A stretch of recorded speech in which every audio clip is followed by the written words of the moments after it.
17 দাগের প্রশ্নটি হলো, মনে করো একটি সরলরেখা ওয়াই অক্ষ এবং জেড অক্ষের ধনাত্মক দিকে যথাক্রমে π/4 এবং π/3 কোণ উৎপন্ন করে। সরলরেখাটি এক্স অক্ষের সাথে যে সূক্ষ্ম কোণটি উৎপন্ন করে তার মান নির্ণয় করো। অ্যান্সার: ধরি সরলরেখাটি এক্স অক্ষের সঙ্গে থিটা সূক্ষ্ম কোণ উৎপন্ন করে। অতএব সরলরেখাটির দিক কোসাইন সম। সরলরেখাটি এক্স অক্ষের সঙ্গে থিটা কোণ করে, তাই দিক কোসাইনের প্রথম মানটি হবে কস থিটা, কমা আমরা দেখতে পাচ্ছি ওয়াই অক্ষের সঙ্গে π/4 কোণ উৎপন্ন করে, তাই দিক কোসাইনের দ্বিতীয় মানটি হবে কস π/4, এবং জেড অক্ষের সঙ্গে আমরা দেখতে পাচ্ছি π/3 কোণ উৎপন্ন করে, তাই দিক কোসাইনের তৃতীয় মানটি হবে কস π/3।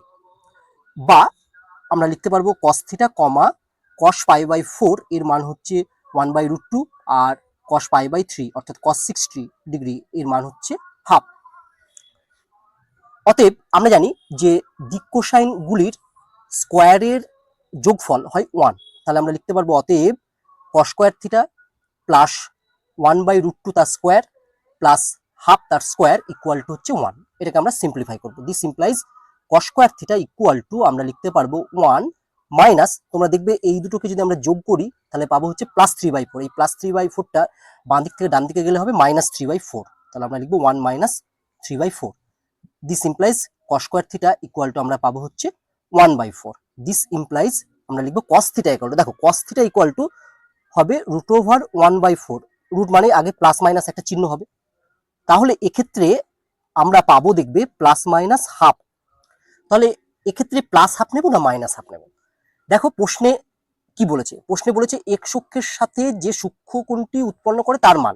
তাহলে এখানে যেহেতু থিটা সূক্ষ্ম কোণ, তাই কস থিটার মান হবে পজিটিভ, তাই আমরা এখানে ধনাত্মক মান নেব, অর্থাৎ আমরা লিখবো কস থিটা ইকুয়াল টু হচ্ছে plus half. This implies cos theta equal to, আমরা জানি কস কত ডিগ্রির মান হাফ, না কস 60 ডিগ্রির মান হাফ, অর্থাৎ লিখবো হচ্ছে কস π/3। তাহলে এখান থেকে আমরা লিখতে পারবো ইমপ্লাইজ থিটা ইকুয়াল টু π/3। তাহলে উত্তর লিখে দেবো যে অতএব এক্স অক্ষের সঙ্গে